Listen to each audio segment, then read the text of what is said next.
Let me ask you a question.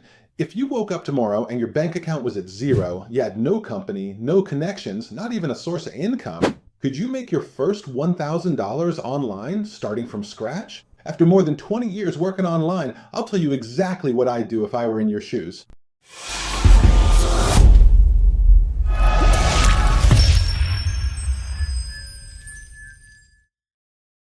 The first question you have to ask yourself at that moment is, where do I start? And most people start the wrong way because they sit there thinking about what genius idea will make them their first $1,000 online. And I'm here to tell you that's not how it works at all. To make your first $1,000 online, you need to look for a problem first, not a genius idea. Meaning you have to find a problem and find a solution for it. Let me give you a simple example.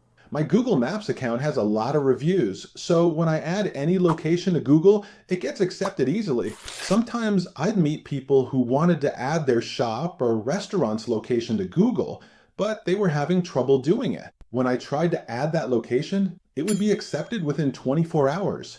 I thought it was so simple. I didn't get why they found it so hard. But let me tell you, something you find easy might be a huge problem for someone else. So here we have a problem, and I have a solution. You can apply this to any problem you encounter where you know the solution. And always remember, just because you think it's easy, doesn't mean everyone does. What you see as easy, someone else might see as impossible. So if I were starting from scratch, I might look for small places, restaurants, and businesses whose locations aren't on Google. I'd send them a message, for example, offering to add their location to Google and list all the services they provide. In return, I charge just $20, and I wouldn't take the money until after the service is completed. Of course, business owners who are struggling to get on Google Maps will agree, because they don't pay until the job is done. So let's do the math. If I can reach 5 clients a week, that's 20 clients a month. At $20 each, that's 20 times 20, which is $400 a month. Now don't just take this Google Maps idea, try it, and then say it didn't work. Think of something you came up with yourself. But let's be honest, is $400 a lot of money? Not really. But is it a good start? Absolutely. It's a great start. And that's how a business idea can start. You have a problem, and you found the solution. But let me ask you this. Are you going to spend your whole life selling the solution to that one problem? Of course not. That's why you need to start learning new skills while you're working on that initial idea we just talked about. If I were you, I'd start learning 2 important things. First, programming. And I'm not going to learn programming for a quick profit. Programming isn't something you can learn today and start working with in a month. No, I'll learn programming today so that in a year or 2, programming will open up fields and things for me to work in that I couldn't do if I didn't have the skill of being able to program. Because programming will turn you from someone who provides a service to someone who creates a service. The second thing I'll learn is automation. And automation means that you can do work that requires 10 people to do with just 1 person. And today, with the existence of artificial intelligence, the matter has become much easier. All you need to do is just set aside an hour of your time for programming and an hour of your time for automation. And I promise you that after a year, your life will change completely. Let's go to a slightly higher level. Okay, if $400 isn't enough for you and you need to make $1,000 a month, what will you do? Personally, if I were in your place and needed $1,000, I might do something new. I might go to freelancing sites like freelancer.com and upwork.com, but I won't work on these sites in crowded fields. In other words, I won't go, for example, and offer to work in data entry. Instead of that, I'll look for things in demand that aren't crowded, where not many people are providing this service. Because if I enter a field that many people know how to do, I won't achieve any profit quickly. So since I need $1,000 this month, I'll look for something that not many people are working in. And the thing that came to my mind is that I could look for people or projects posted on these sites where people want to grow their social media accounts. They want to increase their number of followers. And usually there are specialized sites for these things that sell 1,000 followers for $1. And you find people who want these services on freelancing sites ready to pay up to $20 and $30 for 1,000 followers.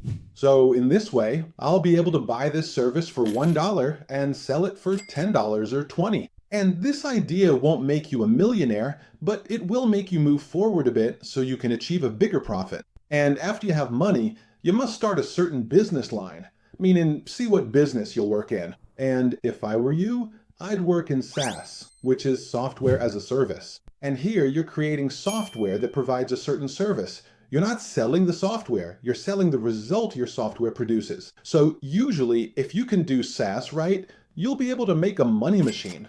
I don't mean a money machine that prints money, no. But you'll be able to create a certain service or a certain software that generates profits for you while you're lying in bed.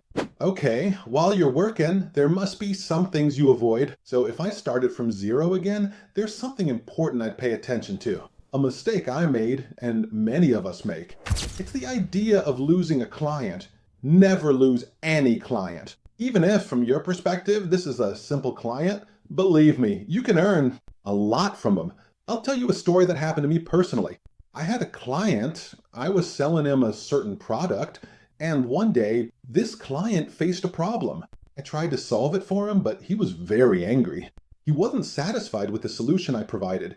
Anyway, the client literally insulted me. I mean, he literally cursed. I didn't respond with any anger. All I said was, thank you, and if you need any help at any time, I'm always here for you. And indeed, about a month passed, and this client contacted me again. He needed help with the same product that he had bought. I helped him, and after a while, a few days later, he contacted me again. I helped him again.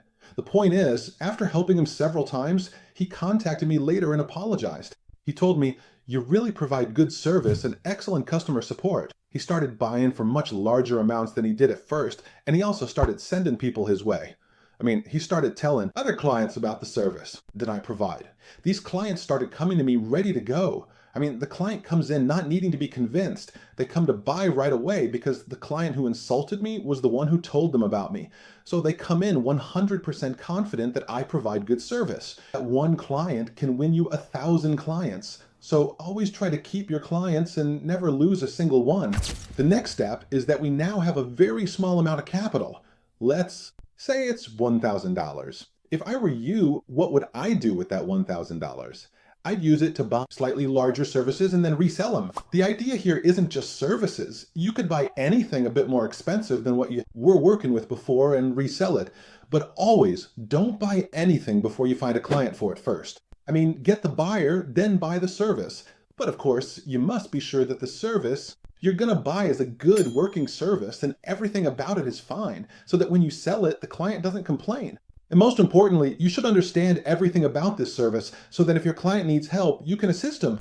So these are the things I would do if I started from scratch. And of course, there are many other things you yourself can find now. 1,000,001 ideas to work with if you wanted to start from scratch again. And let me tell you something, because everyone always talks about it. They say the people making money online did it a long time ago. Now, that's not the case. Let me tell you that this idea is completely wrong. The money you could have made in the year 2025, you can make more than that in 2026. And what you can do in 2026, you can do even more of in 2027. The reason is very simple. The people who rely on the internet in 2025 became more in 2026 and will be even more in 2027. And every year their numbers increase and their reliance on the internet grows. So you have a greater opportunity to achieve more profit. The opportunity is always there online. At the end of the video, if you benefited from it, write a comment below and tell me if you started from scratch. What will you start with? See ya in the next video.